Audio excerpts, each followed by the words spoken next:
we are supposed to have the local government structures. They should be able to, to oversee these land transactions. So how does it happen in real terms? That yes, I can come to Noya and I'm able to buy maybe 5 square miles of land. Yeah, thank you. Going back to my previous statement I made, is that the people, they lack information. So whatever they do it out of ignorance. Whatever they do it out of ignorance. For example, just as the chairman has said, those are the lands that have been bought along the highway from Karuma to Bakwachi. Those lands were acquired with already preconceived mind that there seems to be some minerals down there, or oil in particular. So this land of Noya, people are really, really interested in it, really interested. But the community are not very much aware of whatever is happening. So if they had information, they would not be wasting that resource or resources as land. Okay, any more questions? Yes, Christmas? Thank you very much. Particularly, I would like to address my question to the Right Honorable Prime Minister doing. I'm trying to explore what other particular interventions the kingdom would actually bring on board to the communities in terms of uplifting their incomes, improving their livelihoods, that the kingdom would specifically establish if, for instance, they realize this money. Because I think in terms of social service delivery, the communities in the regions where the projects in the oil and gas sector will be, I think the local government has a critical role to play, especially in terms of schools, hospitals, infrastructure. Basically, all that has to do with fiscal expenditure and allocations. So I'm trying to explore why, for instance, the kingdom would want the whole 1% of royalties to, specifically what you're talking about, to upgrade the facilities which are already being managed by both, I think, central government and local governments. Like those schools, most of them are public institutions. Of course, one would have... I get Christmas, I will intervene there just to say that the reason the kingdom is trying to focus on these schools, yes, that you'll go to Bunyoro and look at these dilapidated schools. And these schools are named after their kings. So they are not small things. Eh? It's like King's College Budo. Do you want to go to King's College Budo and find it in tatters? So what you're explaining that, government is already looking after them. No, it is not. And the kingdom is saying, if we had our money, we can do these things. You don't even have to come down here. Why should I wait for Kampala to come and build the Kawarenga secondary school? When we have a government, I think that's the point he was trying to raise. Let's him finish. As he probably give the clarity. Yeah. What I'm saying is, why does the kingdom need the money? Why would the kingdom say, these are our priority areas?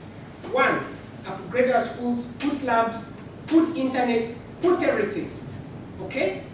Why would the kingdom be so keen to have the revenue to spend on those facilities, which they would actually advocate for in principle? And I think there it would even be done better than.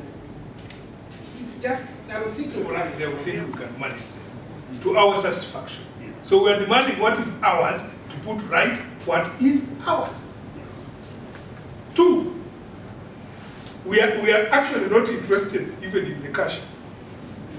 Because if we say, put here, we will put here a hospital, we would be interested to have the hospital in place, built out of what is ours, the revenue that is ours. We have done that to government. I am actually not saying that they give us the money. I would be even interested to say government where we want a road from Tonya to Butiawa, tarmac, charge Our account. our account. Yes. We want to tell government that. We have a foundation, the King's Foundation Scholarship for our children. We want our children, our choice, to go for oil course in Harvard University, charge our account. Yes. We want to be able to do that. That's what we want. Not that we really need the money. The money that we need is very little. To give the king to travel, to get facilitation for the prime minister, you know, just that. You know, Yeah. actually, to help the prime minister, this 1% we are talking about is meant to go into the account for activities within the kingdom. Where I may not buy his idea because you will have a lot of problems with local government is on the priority areas of their interventions. All these schools are supposed to be managed by local government. And every year they plan. We do what we call needs assessment, and we prioritize those assessment, those needs that we have got. We prioritize. Now, in an event where the local government have planned for school A, and then you know the kingdom is also planning for the same thing, that is duplication No, we will not do that. of services. We shall work with you. So that means you need to really look at the areas that can directly go in community. Maybe we're trying to build up the cultural side. Maybe we're trying to strengthen the structures, you know, at the clan level, and then probably that will justify. We shall work with Now, government will always want to try as much as possible to find an areas where they can say, you know, you don't have capacity. And this is something that has never been there in the minds of some few people, because what is important for them is to maximize what they can get it. And I think the country has been brought in a way that you use the brain to justify a certain thing, and yet you're drawing your own interest. And that's why we're seeing this mix-up with the oil companies. We are seeing a lot of things in government which are not moving clearly. You know, when you're setting up to go and consult, you only want to bring evidence that you have consulted, and yet you have not really done very serious consultations. So it is until government officials at the ministry level change their attitudes of doing things, then we will be able to really see also the attitude of our people changing. In my district, we almost have all the big shots in the district. You see, number one can fly quietly and check, you know, you hear quietly he has sneaked to this area and stayed like for 3 days. He has gone to this location. Now, in an event where, you know, big shots at a high level are there, what do you think as a local government you're going to do? You have read in the papers how some of the saga is really happening. Now, that does not mean local government is not putting their foot on the ground. We are doing a lot. For those who are in the region around 2008 to 2013, the picture regarding the extractive industries was really different. It was extremely negative. But we had to do it ourselves by begging FM stations, lobbying partners to come and join hands with us, and we make our people informed. We even decided to take oil company to court. We took Total to court for, you know, dumping waste in community. And until court had to order them to remove what they put it wrongly through their implementing partners. So we're also trying to really do a lot. And as I talk now, for Noya district, we have people with big chunk of land, but they're extremely poor. So we said, can you go in for shareholding so that, you know, people do not yearn for your land? If a land is vacant, miles and miles of land is vacant, it is automatically people will express interest, they will continue to disturb you. You will want to justify why they should encroach onto your land. And as I talk now, we have attracted very many investors that are really working in our district on shareholding basis. Although some of them, you know, the agreement with the locals is not clear, and we have also gone ahead to say, can we have the investors forum every year? The investors forum that we have introduced is to help us see how we are moving with these investors and what is the perception of the locals. This forum helps us to also get some individual cases of investors that are really not moving well with the locals. We have also gone ahead to say, can we also formulate our own investment policy? Although it should not really override the one of the national investment policy. So we are trying to do our best to make sure that we put things right. But as I told you, obstacles are always there, which we need to manage. I think another thing that also really did not really work well, you know, the issue of oil came at a time when multi-party politics was also introduced. Now, if you're not within the ruling party, whatever issues you raise is seen as being negative, being against the government. And you know, some of us are not in the ruling party even up to today. We're not there. But we continue to tell the truth. And I think of late, they also realize some of the issues we have been raising to them, we have been bringing to their attentions, are really issues that need to be attended to. And I think that is why now things are trying to settle down. The ministry also come and try to consult, but also to avoid suspicions, because you know it creates a lot of confusion among districts. We're seeing schools coming up in Oima, we're seeing schools coming up in Bulisa, we say, what is it? Where is ours? You know, where is ours? We're not seeing ours. There was a day they invited me to launch a road in the park here. I said, how does it help me? How does it help my people? You're inviting me and you want me to have to be excited. So in a nutshell, what I'm trying to say is that we are trying our best to make sure that our people benefit from this oil. But it needs a concerted effort. I can hear the chairman actually saying, yes, we are trying our best. The environment is challenging, but we are making some marginal progress. That's why I can hear you saying. I think you've mentioned two things. No, from Christmases and what you mentioned. Yeah? Because really, one way of really disempowering you is to know that for you to make any investment decisions, you have to get the decision from someone else. Yeah? That for me is disempowering. But also the point you mentioned that, yeah, we could plan for things and then look, cultural institutions plan for their things.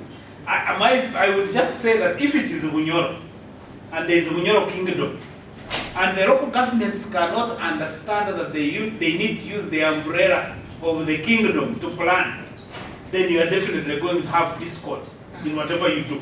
Because how can you be local government leaders and you are not looking at this umbrella institution as your planning framework? Because for me, that's where harmonization comes in. The moment you fail, and governments, it is this government, it can even be another government, once they realize that there is that misunderstanding, then they know they have really managed you. You will be there just fighting all over the place. So, so we take Irene Garant. Actually, I also want to comment about the same issue. Okay, so you and Robert are commenting on the same issue. Yes. Yeah. Mine actually goes back to the problems we are having now as being lack of transparency from government, you know, and then we cannot hold them accountable. So, Mr. Prime Minister, if we take that trend still in our cultural institutions, I personally have issues with, I am a Muganda myself, and I don't find my Uganda government one institution that can benefit us as people than benefiting a few people in our culture, you know. So I would suggest that if we are to get our 1% and you come out and you're transparent with how you're going to spend it, such that the local government people can know what the kingdom is going to do, then they also plan accordingly and we synchronize the two. Because all the funds are looking at the same community. So how do we I mean, that's really the ideal situation. That's the best. But I also want us to focus more on taxes and whatever. But now, every time I go to these discussions, people are planning on how to spend the money that has not even come. There's not a lot of focus on like when that money comes, but the money is not here. So how do we deal with the one that is already here? My Prime Minister and the panelists. And probably we are remaining with 15 minutes, so let's make our intervention. This issue of royalties. One, not all the local governments are in the Unyoro. That's one thing we should understand. There are some which are in is it Alud? Sure, Alud. Then, so don't think that when they say the 6%, which is going to the local government, is also going to Unyoro. As you had the case for Kenya, they give the local government what they call the county governments and also the community. So look at Bunyoro Kitara Kingdom as now a community, because I think we have some few districts out of the 11 you have, not all of them are from the region. So that is another point I want us to look at. Two, when I hear people talking about 1%, I feel offended, because idea it's not 1%. It is 0.94%, because the kingdom gets on the one which is the government is supposed to get, which is 94. If you read the Public Finance Management Act, it says 6% goes to local governments, and the 9th kingdom will get the culture, and not even Bunyoro, but they say a gazetted cultural institution, which still raises some question mark, will get 1% of the 94 due to the central government. So it's not even one. Then another thing is that even when you look at those local governments, they are celebrating, they have the royalties, but they don't have. Because when you are sharing with the people from the finance, they are saying that those royalties is not going to be a separate amount of money given. It's going to be integrated into the money that they already send per annum to the districts. So in other words, you may think that they will even be getting the royalties, but when actually they are not going to get them. Would you have a problem if a local government like Moya is currently getting, let's say, 25 billion per year, and now because we have oil revenues, it's getting 100 billion per year?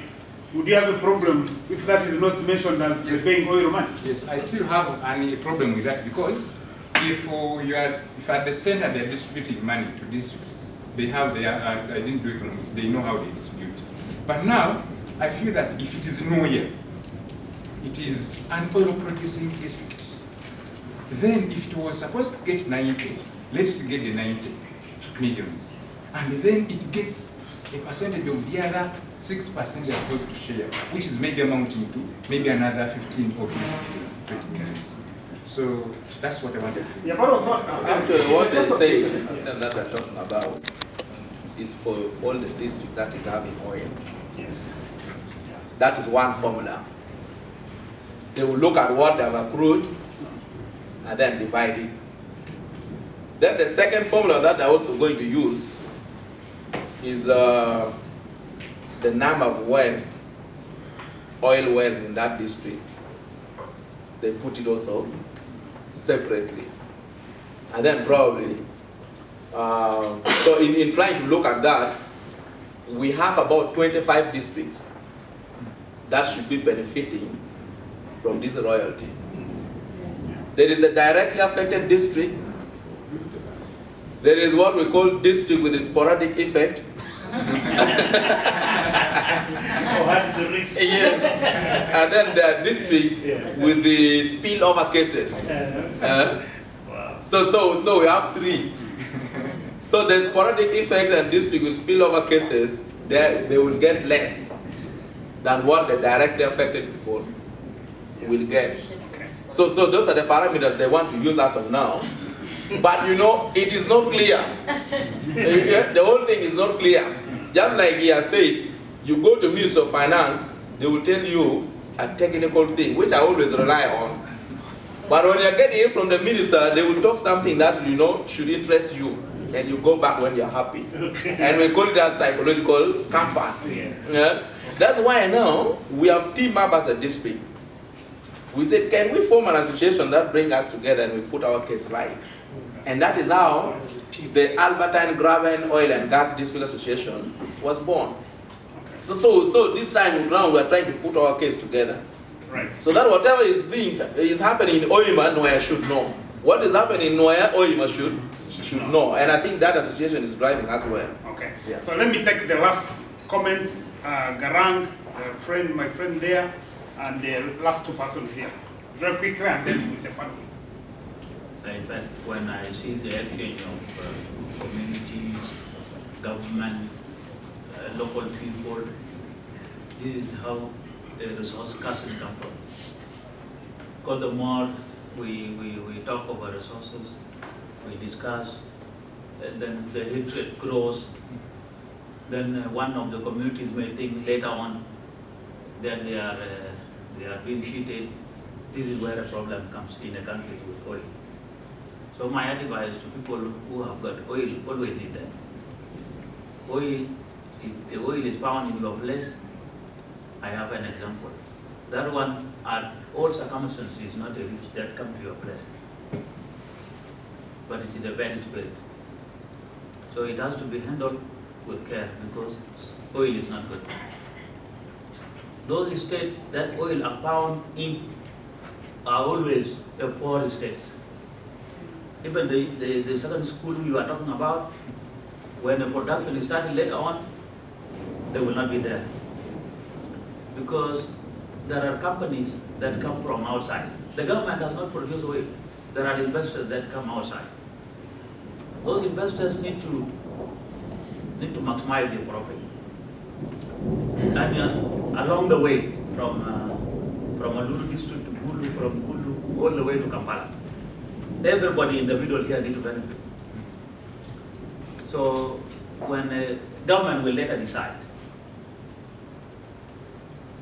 if it has gone to a level that it could not pay back the money for a company, they will allow a company to produce by force. And if they allow the company to produce by force, then communities will have a problem. Now there will be a problem between the local communities and the government. So when I see elder people from the community, that oil is found from them, I always tell them they should talk with compromise. Because the company that comes to produce oil need money. The government itself, oil is supposed, the government call it government money. It's not an individual money. So it is by paper or it is by writing that they say this is for a community. And at the end of the day, it even goes back to the government. Government has taken a lot of money that you have never seen. So my advice as a person that comes from As a person who is government. That is a government and is coming from a country that is affected by oil money. The oil that has come from your place is not anyway a resources, but it will be a problem if it is not well managed. So talk and give your priorities to the level that government will not say, okay, to hell, we will not listen from this. Give your priorities and knows also that government will actually take a measure here later on, and this is where the problems come from. You are not far away from a problem. If oil is found in your place, that is the biggest problem. So that is just my personal advice. Okay, sir. I have a challenge with the government people and Ugandans at large seated here. We are really focused on the revenue that is probably going to come. What about the investment that is being done right now? The capital investment that is being done right now. These people, even if you don't provide the rigs, you will provide the tomatoes. Me as a company person, I will not buy tomatoes from you as a person. I need to trade with companies so that I'm able to do my accounting, I need to do my reporting well. What are we doing to make sure that we have cooperatives that can trade, youth groups that can trade, companies registered by the local, whatever local you want to be, registered properly to trade with companies, because you will realize very easily one of the international standards are you trade with companies, you do not trade with persons. Do we have in those districts, how many companies have you registered to trade? In the simplest of things, tomatoes. Then let's go to the next one, in transport. Let's not have the big people from Kampala registering transport companies and then coming and say we are the local. Let your people in your locality register these companies, help them register the companies. Number two, for those who've already registered, if they have, how much facilitation are they getting? Do they get a fund from maybe the local government or the kingdom or whoever, or from an NGO to really start this process? Because this is the important thing. Even as we are waiting for that income to come, right now when they are doing the investment, we can't start seeing benefits of the investment that is done there, because it is very possible at some point they say, oh, we decided not to invest. How do you deal with company registration? What do you do with them? But in most cases, local governments do the traditional things without being innovative at all in terms of the new things that they need to do. Let me take the last two hands here, and then our panelists will conclude. Monica, and then your colleague. It's a very simple comment. I wasn't very happy with Christmas really showing the importance of Christmas is government, so you can understand. We cannot exist without an identity. So we're nothing without an identity, and we cannot develop without an identity. So I think these institutions should be tasked to innovate very important programs that are going to promote culture and identity and dignity, and also move away from sharing similar programs with local government. Because very soon you're going to be challenged and you're going to be rendered irrelevant. Because the central government in the first place is not in favor of cultural institutions. Because of course they know you have more loyalty or allegiance from the communities than they do. Okay? So I think you need to render yourself very useful. Okay. Like for instance, the Baganda have the Sakati or some certain cultural institutions that are very important in preserving culture. Come up with museums or anything that will help people pride themselves in their own cultures. Okay, because I know when the revenues come, they'll ask you to account for this money or to justify the need for this money. So I think in your meetings you need to sit and come up with very tangible innovations culturally. Thank you, Monica. You wanted to come in? Just 30 seconds and we are done. Okay. Yeah. Thank you very much. Mine goes to Honorable Prime Minister. Are you comfortable with the way how these companies like Sino, South, among others, how they are distributing jobs so still locals don't provide jobs? Yeah, okay, thanks very much, guys. I think we are going back to come to the panel to conclude. And I think for the panelists, just as you conclude, if there are any questions to respond to, I would suggest that, because as we said here, we have people from government, from companies, from civil society, from academia, from the media. Most of these guys are professionals in their own fields. So I would suggest that in your conclusion, think of what you think a group like this or any people from this group could help. What kind of contribution or support could they provide that you think could actually enhance your own work and your efforts? Yeah. Yes, let's start with you, Dorothy. Yeah, thank you. I would like to say the following as my concluding remarks. We've been talking about the community, and they don't have information. So we would like to really, as the local government, give enough information to the local people, but through the oil company. They should at least support us to give this information to the local people, because we are not able to do it on their behalf. They should be the people to do it as we also come in. When you look at another issue is the wildlife human conflict. Okay. Why do you think that SINUC should worry about giving information to people in Burundi?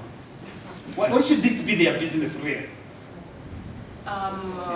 We are the local people, and as it has been said, this oil is ours, and it is in our land. That land has been formerly a settlement for the people. And when you go around there, you'll find historical sites, settlements, and remains of our ancestors. So they should be worried about giving us those informations. The second thing I would like to talk about is the wildlife-human conflict, which is becoming a challenge, which is actually a challenge in our sub-county. When you look at the animals, they are leaving the park and becoming very wild in the community. So the community is assuming that it is the oil exploration and production which is bringing some kind of these vibrations, the road constructions which is going on, and those other activities that are going on. It is the one that are scaring the animals, and the animals are taking refuge in the what? In the community. So when you look at this, the community are not now doing their usual planting and cultivation of the land. They are almost abandoning the use of land. For example, if you go to Porongo as a sub-county, there are 2 parishes bordering the park. We have this parish, Pabit and Patira.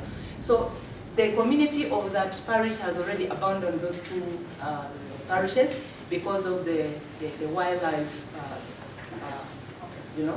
movements. That's wonderful. When you look at this Albertine gravel, it has a number of birds and animals and other natural, or I would say ecosystem. So we would like an independent kind of research to be done whether this oil is not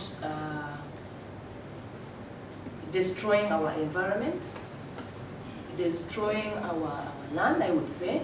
So because the birds, the animals, the water, River Nile is along this. So, and I talked about the wildlife-human conservation, human-wildlife conflict, but I didn't conclude. If there is an independent research, because I was made to know that there are academia, there are people of different calibers here. If there could be a kind of an independent research done on this would help us know why the animals are leaving the park, and then, so that we're able to task the company to do something that helps us. And then we look at also this social corporate responsibilities as it is being done on, okay, they are doing it as a favor, and yet it is, it is not a favor, I would say. So something that is done should be done, Sometimes there is laxity in doing it, sometimes it is not done, and if it is possible, let there be here in Noya and there in Nyoro. Yeah, that would look good. The hospitals, the community would want to see a hospital constructed by the oil company. That is what they want. The schools being renovated, maybe the youth being trained on this, especially now that they are laying the pipes and whatnot. So our youth would benefit from that. The levels they are reaching now, they're laying pipes, there is a lot of welding and metal fabrications. Our youth would be employed in such a what? Thank you, Doris. We actually regularly reminded and told that your youth do not know how to do welding that the companies need. Those are some of the challenges that are thrown you as, the welding in oil is specialized, so you'll not pick someone from Katwe and say, come and do welding here. So again, the point of preparation that I think colleagues talked about in the morning. Chairman, if you can just wind up in 2 minutes. Yeah, thank you. Taking from where you stopped, the issue of skilling the country, it's an issue. I attended the East African Petroleum Conference in Bujumbura, I think, where they said Uganda is not yet ready. Uganda as a country is not yet ready. So when I heard that, I said, now, how about Moya? To what extent are we not now ready? Because if Uganda as a country is not ready, it's automatically that we're not ready. But now we need to do a lot in terms of building the confidence of our people to believe that oil is not a cost to them. They're going to benefit from oil. So to the officials from the ministry who are here, it is very important that we need to join hands and have that at the back of our people, the mind of our people. As a district, we have tried a lot in terms of really talking about oil, securing talk shows, organizing community meetings. Sometimes we go in form of baraza, but at the end of the day, we raise the issue of oil. But we've also been meeting challenge from the ministry officials, because when you invite a resource person to come, this is a person who wants to be facilitated. When you write, we want to organize community meeting and we talk about maybe environmental issues. They will tell you we are coming, but few hours to the meeting they will say, we secure free airtime. Free airtime for you to come and talk. We have already mobilized people for you to come and educate them. And you cannot really do that. That becomes very embarrassing. And we end up gambling with the information at hand. But in all, I take the idea of my sister who talked about the social anthropology. I think we need to take stock of that. But also government need to take special interest in auditing what so far has been done since the issue of oil started in this country. We should be able to really know what is the success and what are the negative issues that oil has brought. I have always really encouraged government to do a deeper studies, should involve the environmental specialists in studying the animal tracking, because it came at the same time when the exploration started, and it is stuck in the mind of our people that the oil discoveries chase away elephants from the park, and elephants have taken refuge in community. At one point when we engaged the oil companies, they admitted that it is true the technology used during the seismic survey was not the right technology to be used within the protected areas. Now from that point, can government pick from that point and do a deeper study? How do we address now these problems of elephants, masquerading in community land? It's something that we should really be able to take interest in. So in general, I want to appreciate this kind of dialogue, and I want to appreciate that we were given opportunity to bring the local perspective so that the different actors can really find their entry point in as far as dealing with the oil industry is concerned. So we'll continue to really avail ourselves whenever invited, because we want our issues to be heard at different forums, and we believe that the different actors invited as a participant can really also digest it at another level, and probably will get answer to the plight of our people. Thank you. Okay, can we have the last one from the Thank you very much, Godman. On a positive note, in the last quarter, government has now dropped this sensitization system of coming with the ready-made policies and what have you. At least we are now seeing, that respect for the local person, for the frontline person. They are now coming to us, picking what we want, and then integrating it in their policy. I think that is positive. And I only pray that we continue like that, that somewhere something else will not happen. And two, we have also strengthened our view of sensitizing our people. There are many problems. This thing of selling every time, I think should stop. We are now bringing in the leasing, our people. You lease out land to these people. We are going to that, and it is working out. And 3, we are agitating. We are putting pressure on government.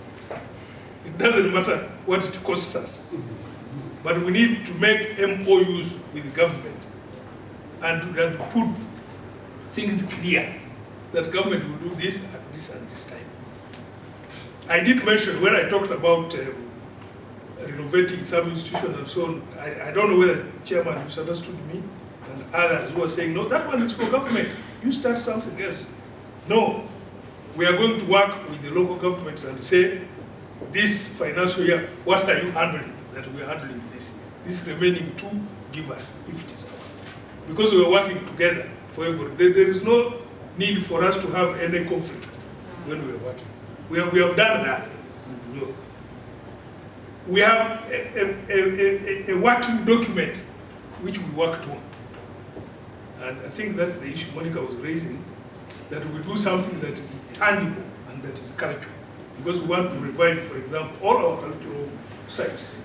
There are many in Bunyoro, there are very many, and they are good for tourism. Many of them are good for tourism.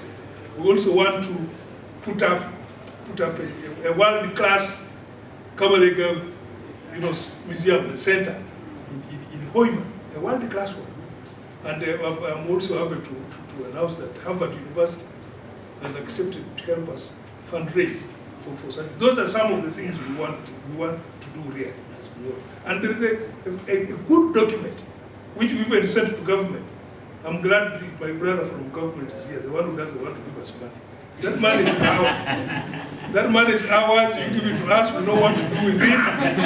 Even if we pick some bit of it and drink it, it is ours. Yes, Our money. Yes. So to say we are not going to give you, you don't have the capacity, that is an insult to some of us, to the institution. Because we can build the capacity. She's here. We can do that. Just give us the money. If we misuse it, you tell us here you did wrongly, because that's the accountability we are talking about. So I think we are prepared. As for Sinok and these others, we had some issues with them, but I think they are now good partners. They have improved. They are doing something. They have bursaries, they have scholarships, corporate responsibility, they are not doing badly. And I think we have also started off well with SBI, the ones who are constructing the international airport. On the corporate responsibility, they are doing, on the local content, mainly.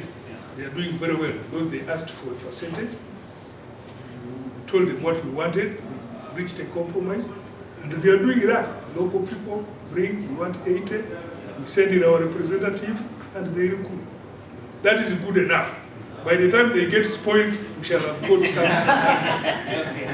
All right, thanks very much. A big round of applause for our panelists. Thank you very much.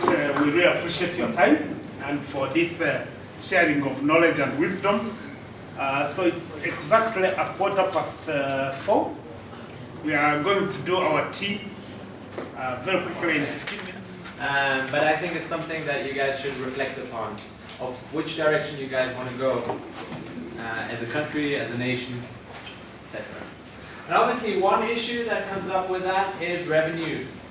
So we discussed the day before yesterday about how to collect taxes, right? Yesterday. Spent the whole day on how to collect taxes, and that's a very controversial issue. Because which tax should it be raised? Should it be royalties? Should it be the different the other tax systems that you have? And then probably the even more controversial aspect is once you have the money, what do you do with it? And who do you give it to? So you're going to have my slides on revenue management that talks about the national ways that countries manage oil and gas revenues and mining revenues at the national level. But for this session, we'll only focus on subnational redistribution. What do countries do in terms of redistributing it to the local level?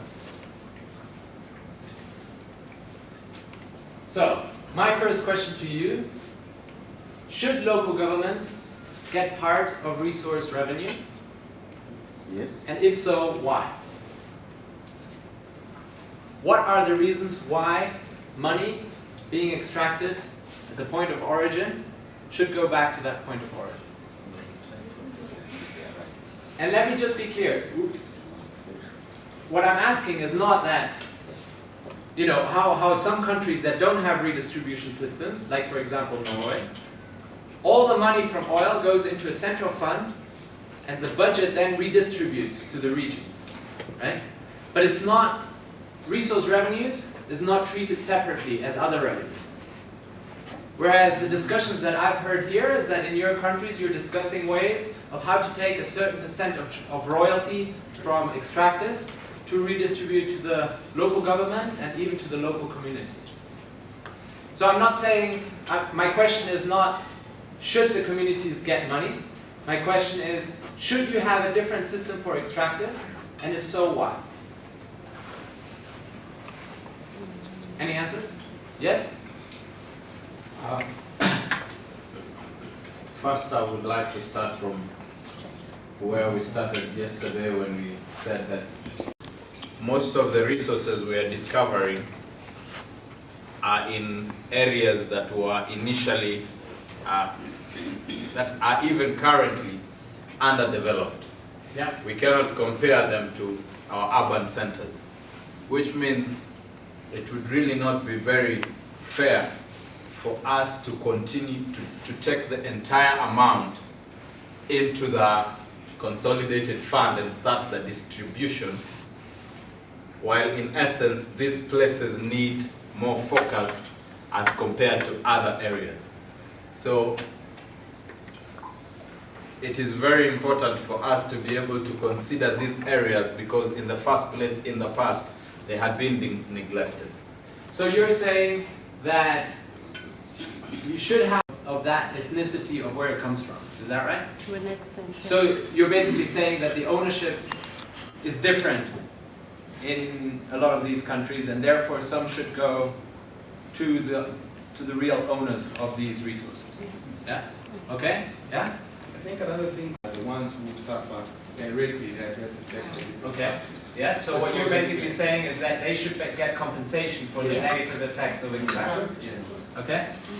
To distribute the revenues from other resources like agriculture. Yes? We do not say all the revenue from agriculture to be flowed back to agricultural regions. Okay. If we Yes. if then we go to this way, then all the resources should be plowed back. Yeah. Forestry, for example. What do you guys do with forestry? Do you have legislation that if forestry is in your area, in your region? Yeah? No. One more and then we continue. I think it's agreeable to understand that these particular areas where the resources are found have other factors. For instance, there are demographic changes that take place, many more people may come in, and there are certain services which are provided by local governments, like at the health centers, the schools, the primary schools. So I think it is a valid argument suggest that local governments need some additional resources to cater for instance, the explosion of the population, people coming from here and there into that. So this is similar to the argument of compensation, right? That because of the influx of people, prices rising, they should be put forward that, you know, Uganda is not Norway, Norway is a civilization, but here we have traditional claims that are, you know, more important than the districts in Norway, for example. And there are, in some countries it's codified in the constitution. So you have Argentina, Colombia, and Malaysia. It says in the constitution that the resources are not only of the national government, but it's also the resources of the local governments. In your constitutions, my understanding is that you currently don't have it in there, right? Compensate for negative impacts, this was raised twice, and there are environmental externalities, loss of livelihood, cost of living increases were mentioned, increase of pressure on public services due to immigration. That's an argument put forward by Ecuador and California, where, you know, the local governments get more. Promote economic development in poor regions, where resource-rich regions are poorer. This was also mentioned. This is the case in Kazakhstan and Indonesia. Now, this is interesting because when you start doing that, these regions will become the richest regions. So they go from poorest to richest in terms of how much money they have, right? Once you start developing a system like that. In other countries like Mongolia and Bolivia, they also are interested in using the resource revenues to address poverty, and they use an index of poverty and then just redistribute the revenues according to poverty rates. So that could not be related to where the resource is extracted. And then one issue that is also very relevant is mitigating conflict. So resources can create conflict, but they can also solve conflict. Bolivia, Iraq, Kazakhstan, Mongolia, Nigeria, PNG, you know, a lot of the resources have led to conflict, and if you don't address redistribution there and give a share to the different fractions, you're not going to be able to solve the conflict there. So how can you redistribute? Or how do you make payments? There are three ways, right? This is the company, this is the residents of the affected project, or let's call it the community. So you have the direct payments, so you know, local content, and then also CSR payments. Then you have taxes that go to the central government, and they are then, you know, in the budget, and the budget then redistributes to the regions or allocates it according to whatever the budget allocates it to. Then there is a system whereby they transfer it to the subnational government, and the subnational government then makes the payments, or where it's collected directly by the subnational government. And that primarily depends on your country's decentralization. In decentralized countries, the regions or the provinces collect the taxes and spend the taxes. Right? So for example, in my home country, in Germany, it's a federal country, the regions have a lot of power, they collect a lot of taxes and they spend the taxes. In deconcentration, in a lot of countries where you have deconcentration, where essentially the national government appoints the people at the subnational level, the revenues are collected at the national level and then redistributed to the subnational level. And you have very different ways of how countries address it. So, dark blue is central government, and here are the formulas that some countries use. So, let me give you Brazil, for example. About just less than 40% goes to the national government. Then you get non-producing municipalities and the producing regions get a little share. Then you have producing municipalities by derivation, and then producing regions by derivation. And the green, they also have landowners. They get also a share. In which country, by the way, does everything? Which country what's discovered under the ground also belongs to you? USA. USA is the only country where if someone finds oil, that's your property. All other countries in the world have a similar system to here, that anything that's under a certain amount of meters under your land belongs to the state. So there are many different ways of how countries, their formulas that they use, and the actors that they include. And as I said, you have basically one group where they collect it at the national level and then use it in the budget and redistribute through the budget, so they don't treat extracted resources differently from any other resources. That's Algeria, Chile, Myanmar, and as I already mentioned, Norway. Then you have two type of groups. One which is by derivation. Derivation means when you produce, you get. And the other one is by indicators.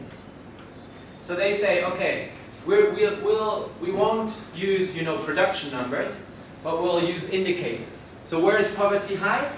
We'll give some of the resource revenues to those regions where poverty is high. So in the group 2, you have Canada, Angola, and Ghana. And then in group 3, that use indicators, Ecuador and Mongolia. There are two different systems of redistribution. Actually, in Uganda, we're using both. For the percentage of royalties to producing districts Yeah. And another percent, 50% of the royalties is the district's judiciary due to population. So the royalties is divided into shares to respond. Okay, so you have a mixed system. Yes. So every single region gets money depending on how much population it is. So there's a percentage on that. Even if you're non-producing. No, in that block where they. Okay, so you have a derivation paying system because it's linked to production.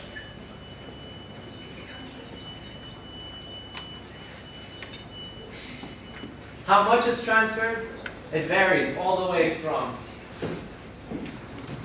I mean, here are some percentages. Here are the countries. Often it differs between oil and minerals. But you can see more or less, here, in some countries about 93% goes to the central government, and then in some countries only 20% goes to the government. Centralized systems tend to transfer less, decentralized systems more. And when it's federal systems, they also tend to collect. All right. Excuse me. Yeah. Yeah. I think the previous two slides are almost speaking to what he raised. Where you, and I'm thinking, is it because like the US, where actually the resource, when the resource is discovered, it's considered your property. What they do is that actually royalties are taxed. And meaning that those taxes now go cater for the general good. So I'm just wondering, for example, like this, if it is like in these regions where maybe a resource has been discovered. Now, if you are going to give those royalties, because his argument for me ideally stands, because if you get the example you gave of forestry, if the returns you get from forestry is shared by everyone, but these others you want to give a special recognition. So isn't it possible to, like, if the other ones are going to get these royalties, to tax them, so that that tax now is going to cater for, because at the end of the day all of you are going to get services from the central. If, like, for example, a region like Bunyoro is entitled to maybe 70%. Now, because you're saying, because originally it also gets other, share from other services that have accrued from other resources, from other regions like forestry and so forth and so on. So can't we tax them so that that little tax that we get from it comes and then also is shared by others, because otherwise you will be creating a discrimination. Yeah. I mean, it creates a convoluted system, right? When we talk about forestry and other agricultural products, yeah, we need to look at the bigger picture, at our countries. The areas which seemed to have contributed more to the GDP have essentially benefited from development more than the areas which were not contributing so much to the GDP. So we need to be fair. Yeah. These areas that we are discovering, these resources right now, you will find that they do not have roads, they do not have probably piped water, but we have areas that have that as a result of their initial previous contributions and their continued contributions to the GDP. So it should not really look like this thing is so unique. Okay, let me ask you this. Let me just ask you this. So the previous regions that benefited because they contributed to the economy more, did they get a share of whatever they contributed with, or not? They did. No. Did you create a separate tax system whereby you use the revenues from whatever these regions it might not really and look, went back there? it might not really look like they did, because it was not concrete that they are getting this percentage to that region, but you realize that development was biased towards that region. And you don't think that will be the case for oil-producing regions once they start producing?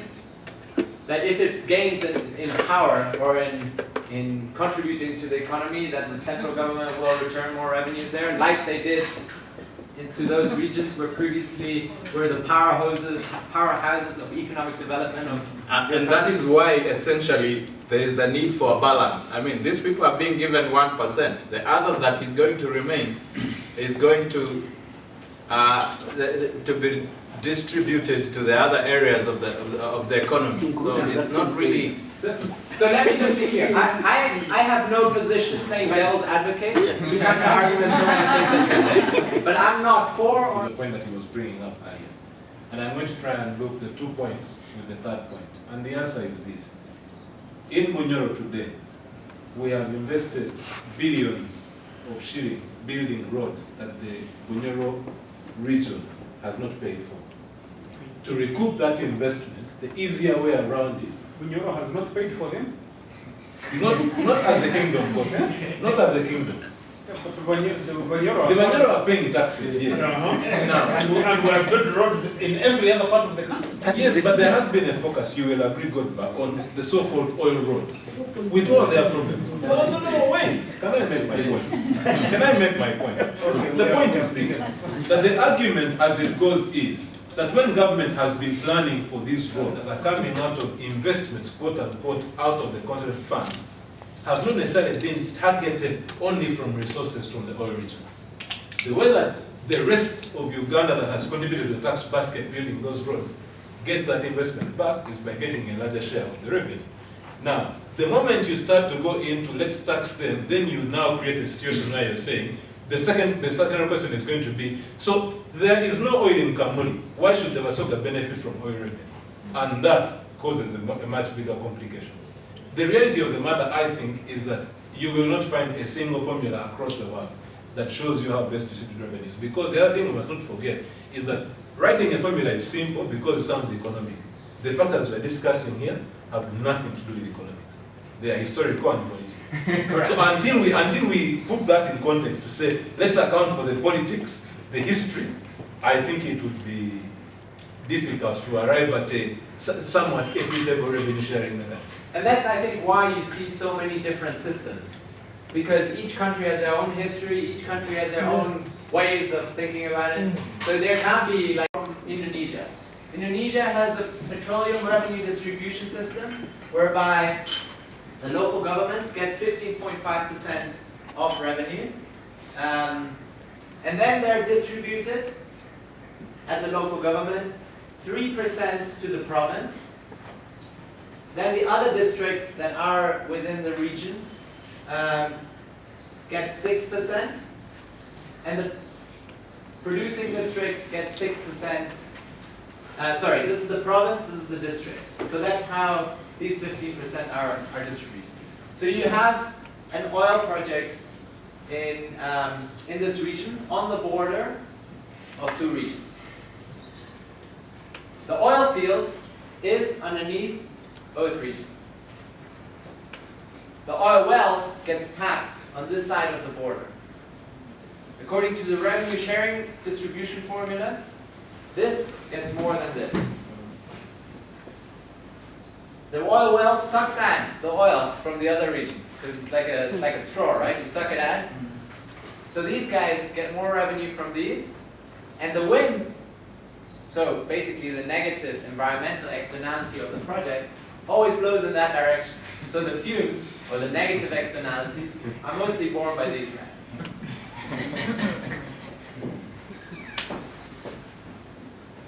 This causes conflict. So you think, okay, we create a revenue distribution system to try and address conflict. It can also create conflicts.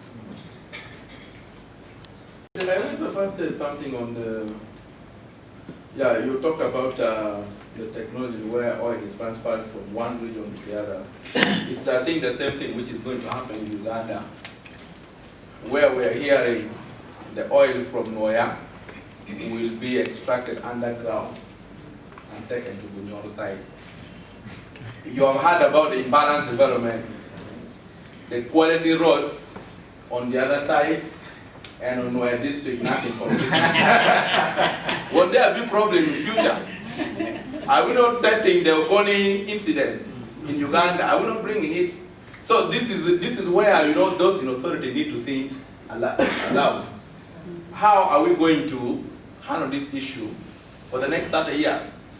Because what they're saying is, out of the 20-something, the oil wells discovered, 14 of them is in Wire District.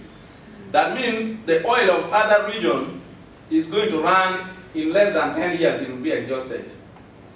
That means for the next 33 years, it is the oil from Wire that will be running the country. And for now, the oil has not started coming out. You've forgotten these people completely. You're building good roads, you're congested all facilities in one region. What do you think the feeling of other regions will be? What if people gang up and say, we're dying for this oil? We cause chaos in this country and probably, the whole extraction stop. Yeah. So these are future problems that those in authority needs to really look at. Can we try to balance? Can we try to do things that can really, bring in the country together and feel, the resources there and it's meant for their country? It's true, I was in Norway. The likes of Norway is people are confident in the national government because they're doing the right thing. But in Uganda, we're not confident in the national government because we believe, somewhere money keeps on evaporating. When I was having a casual discussion with the Honorable Peter Lukeris, I said, what happened with the money? From licensing process up to this point, government got some money from these companies. Where is the money? I said, my friend, it got evaporated on the way. How it got evaporated, I cannot explain it here. So these are things that, continue to create a lot of suspicions. And of course, misdirecting the country. This is a very important point you raised, and this is something that I did a revenue distribution workshop very long with Mozambique, who also has in the legislation a 3% share that goes to local, and they also said exactly that. The problem is we don't trust the national government. And the money, it never arrives. And then we don't see the development outcomes on the ground. So my question to you is, does the 3% in the legislation change that? What is the problem? Why you are not seeing the government revenues right now? The ones that is already coming in. What is the problem with that? When you talk with you engage government, because of this have engaged on behalf of the kingdom, they say... Forget about oil for a second. You have some money that goes to the local governments right now, right? Is that well spent or not? I think that's subjective. Of course it's subjective. Some local governments spend effectively and others don't. And others actually bring it back to the CF. And it seems that some say that it doesn't even arrive. Yes. So, in most cases, it doesn't. Okay, when it doesn't arrive, will more money that is meant to come from extractives, you'll have the same issue. Why should that arrive? And what you should be getting right now from the national budget doesn't arrive, that's not going to change it. You need to try and find what the problem is and try and address it. Because just creating more revenue flows is not going to address issues of misspending, address issues of the government says that they're going to give us the money, but they don't. So I think you need to distinguish, what the core. If you want to compensate people for the oil underground, then that's a good argument to use a redistribution system. If you say that right now the money at the local level is not spent well, that's not a good argument to say we need more money from extractive industries. Because the likelihood of that being misspent, if right now it's being misspent, and I don't know what the misspending is due because there's corruption at the national level or because the capacity at the local level is not good, then that's a different issue, and that's just going to get worse if you throw more money at it. Because more money creates more corruption if you don't have the right systems in place. Because everyone wants a piece of the pie. So Peru, and sorry this didn't come out, but basically they have a very strong derivation-based system where they say the producing regions get a lot more. So they started, the prices went up and they started getting a lot of money, the producing regions. And you ended up with huge inequalities with regions that did not produce anything, not getting anything.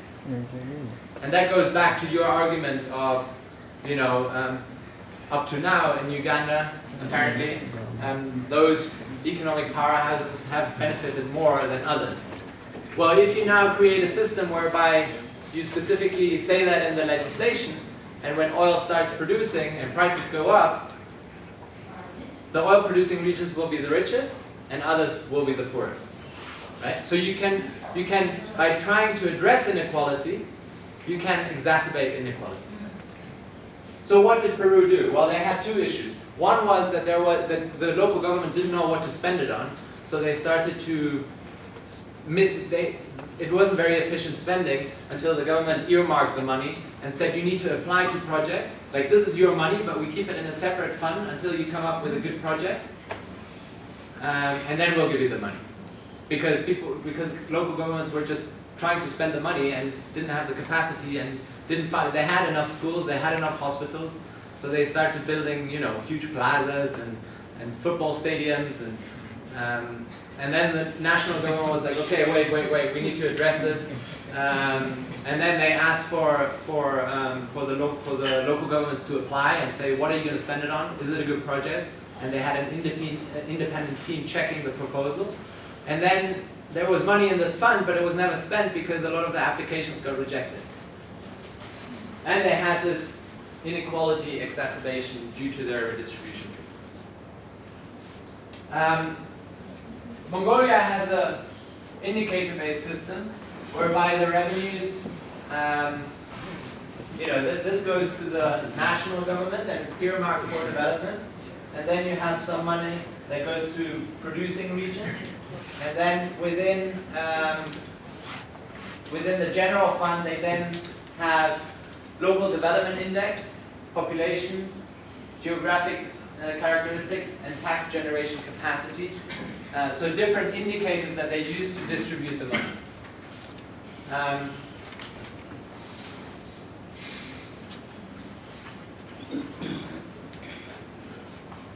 Here you have an example of you know, producing regions getting money, and Uganda is there.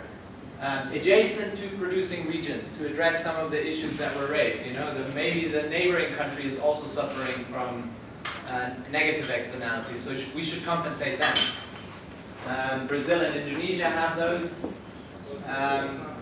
Private or communal customary landowners, Ghana, PNG, and the US.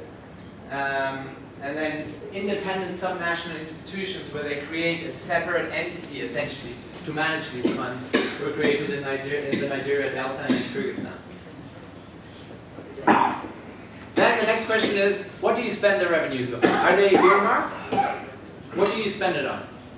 Do you spend it on wages? On health? On education?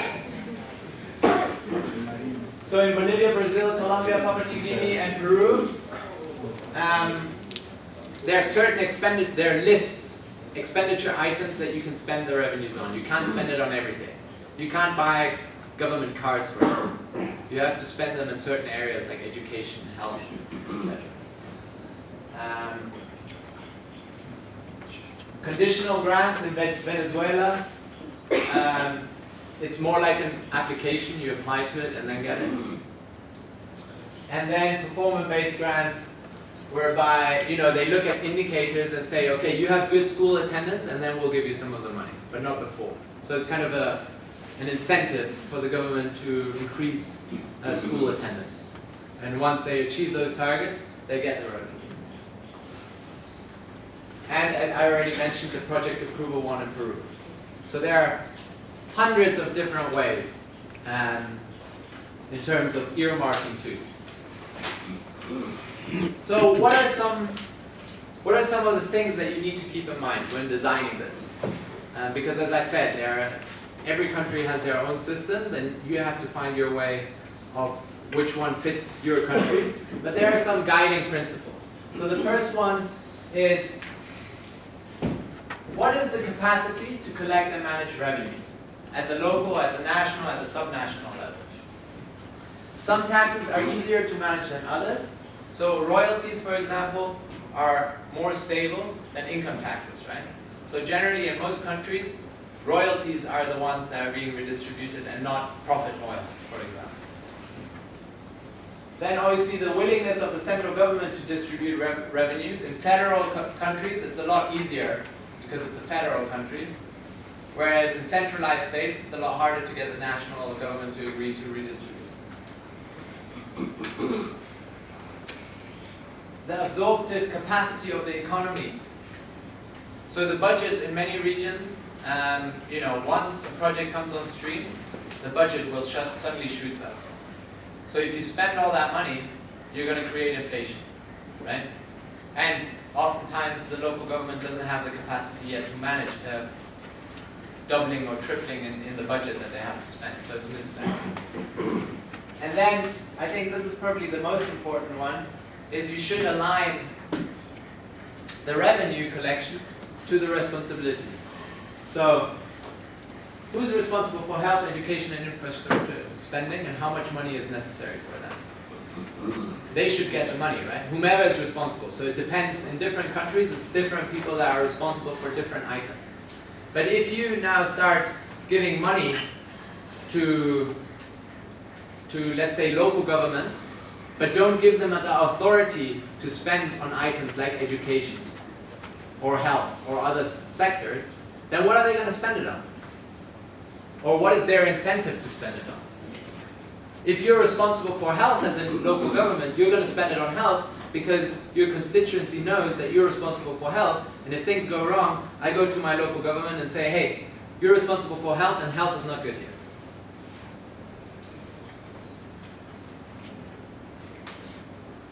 Alright, I'll skip this, because I think we're running out of time. These are the different, again, what I said, which revenues to share. Should it be only royalties or other taxes? Who should receive it, and how do you decide who should receive it? How do you address volatility? And a big issue that was also mentioned, I think, in some of these discussions is how to get transparency at the subnational level, right? Or systems that allow to understand where the money is mismanaged. If in Uganda you're telling me that often the money doesn't arrive at the local level, maybe this is probably a good place to start. If you have transparent system as to what has been transferred from whom to whom, you can try and understand where the money is going missing. Has it been transferred? If so, something is going on the way or at the local level. Hasn't it been transferred? Who's responsible? The national government. And you need to create oversight mechanisms. I mean, a lot of this is pretty similar to what you need to do at the national level, right? So all of that stuff that you're doing at the national level, you have to now create at the subnational level.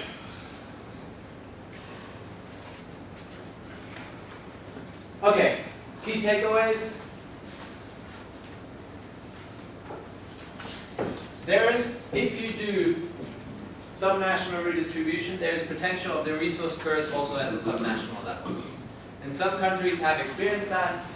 Brazil, Colombia, Peru suggest that regions which were allocated significant resource revenue did not perform better than those that did not, because they suffered from the resource curse.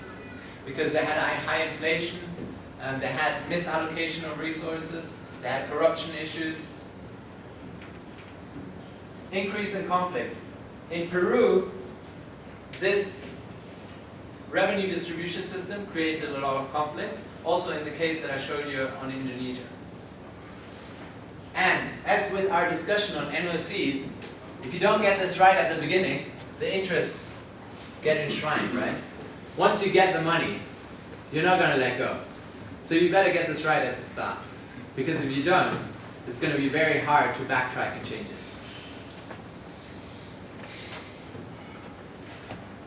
There is no best practice. There is no one-size-fits-all. There are some suggestions of how to decide what system works for you.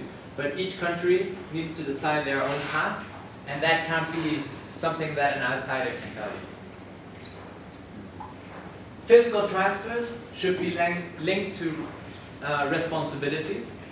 So if the local government, so generally decentralization should be very closely linked to if you start redistributing more to the local level, right? If the local level has more money, they should also have more responsibility. To reduce conflict and ensure stability, any specific allocation regime for oil, gas, and mineral revenues should serve one or several national agreed objectives.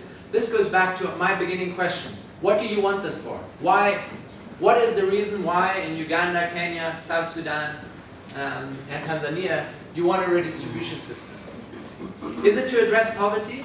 Then use poverty indicators to decide where you give the money. Is it to compensate people for negative externalities? Then you could use indicators as environmental degradation or inflation rates to say that's where the money should go. Is it to say, okay, you know, our system, the local leaders and the traditional leaders, it's their oil and the communities, it's their oil, so they should get some money? Then a derivation-based system whereby some of the production, like the 3% what you have in Uganda, is the way to go. But be clear about your objectives. Transparency and inclusive consensus building is key. That's kind of self-explanatory. And choosing between government and separate fund structures depends on objectives and the existing structure. So, in some countries they've created several separate funds, community development funds, that then were oversighted by separate institutions, or community development funds that were outside of the structure of the government. If that's the way that you want to go, why do you want to go that way? And if you say, okay, because we can't trust our current system, then why do you think this new system is going to be better than the last one? And what are you going to do to address that not the same thing happened like in your old one? Okay, so I think I'll leave it at that. 45 minutes? Yes, great job. Any questions? We have a case in Kenya where we are developing an underground tunnel to collect water from one county, to take it to Nairobi County, which is our city, our capital. And residents of the county where the water resource comes from wants the county government of Nairobi to pay them for the water, because it's their water. And then the people downstream from that county are saying this water also benefits us. With that, we should also get the pay. So the question is, it really now go from being nationalistic to kind of being tribal, because most of these counties in our country have 70% of populations being from one tribe, except the major cities. So it is a really thorny issue that we should really think about from the onset, because in our country we have an authority for revenue distribution, which uses so many indicators to distribute revenue.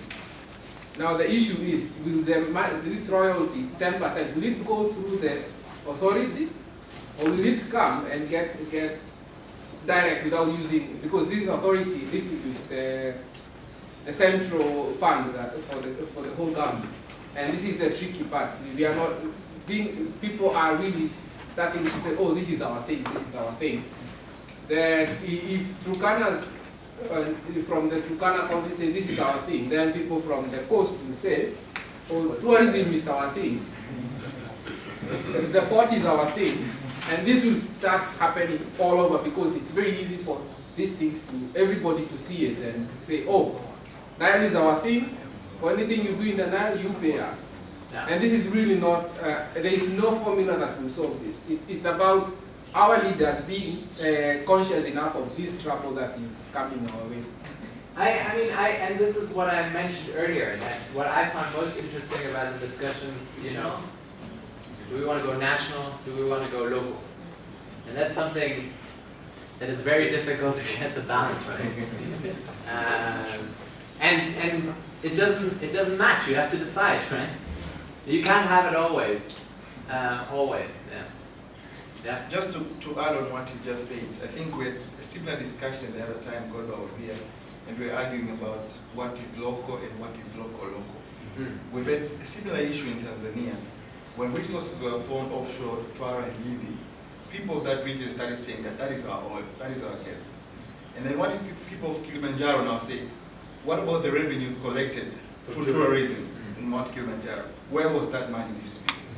Which brings me back to the question that you put forward, that it is really, the goal should be to make sure that this money that is collected, leave alone the revenues that is projected to be collected from the oil resources and everything. What about the national budget? How accountable is our government distributing this money that is already collected from other sources to ensure that it spurs development in every region across the country? And that is where I think the local content should remain at the national level to ensure that there is equality in all regions. Of course, these issues are technical issues. Because sometimes politicians sit in Nairobi, Kampala, and they make political decisions on technical issues. Like what we are talking about. The oil is coming from Bunyoro, the effects are in Acholi or something. Those are not political decisions which should be taken lightly. So I think that, to me, that's a very good takeaway, although we didn't share that. Yeah. I just saw it when you were. Yeah, sorry, I skipped that. Should have gone through that. Local content on the local level and local conversation today. Without delving into the conversation, but I think that most of these conversations are also about the failure of development. That as a country, or as countries, we failed on how to plan development, make sure that all the regions are properly developed, and therefore we just create opportunities for self-determination. Yeah, I think that's also an indictment on us as planners. But one of the interesting things about Bunyoro is that when I was deeply involved in the campaign against the removal of age limit. So, and we were trying to use data to analyze, which of the MPs were most likely to vote to remove age limit. So one of the most interesting findings was that the regions that are considered poor were always the regions that were likely to vote for the removal of age limit. Yeah, we found that quite striking. And therefore, Bunyoro, Busoga, and Sebei, you could hardly find any MP that you would say this one is likely to oppose. And we thought that, yeah, there is a very strong correlation between poverty and what? So in other words, I think the discussion here about, yes, we are Bunyoro, we have oil, so this could be our opportunity to get out of poverty. I think it's a very important aspiration. But of course, the other thing is that, I've been working in the area of wildlife. You get to an area like Kasese. Kasese, almost 40% of Kasese is a national park. And therefore you can't say, let's do farming. Where do you farm? And this national park raises money for all of us as a country. And yet, when they start doing formulas in terms of allocating money for the districts, nobody takes into account the fact that this is a national park. So we'll say, we want to use population as the basis for allocating the national budget. Of course, the other guys who have 40% as a national park, they are really screwed. Yeah, you lose out. So I think that's why I think that there is a bit of a problem when it comes to national planning. Getting guys who are smart and organized and they are looking at how you transform a country. Besides doing this just as a ritual. And because I think most of the planning in this country, a lot of it is a ritual. Yeah? That if you get a budget, Uganda's budget of 2018-19, if you removed the big infrastructure projects, probably it will read exactly as the budget of 2013-14. The only thing that changes is the amount of the volume of the budget. But otherwise, most of these things are the same. So we are going to close here so that we can have our evening. Tito, I don't know if you are still doing swimming. Really eaten into your time. I will give a statement to my colleagues. Okay. I will give a statement on swimming.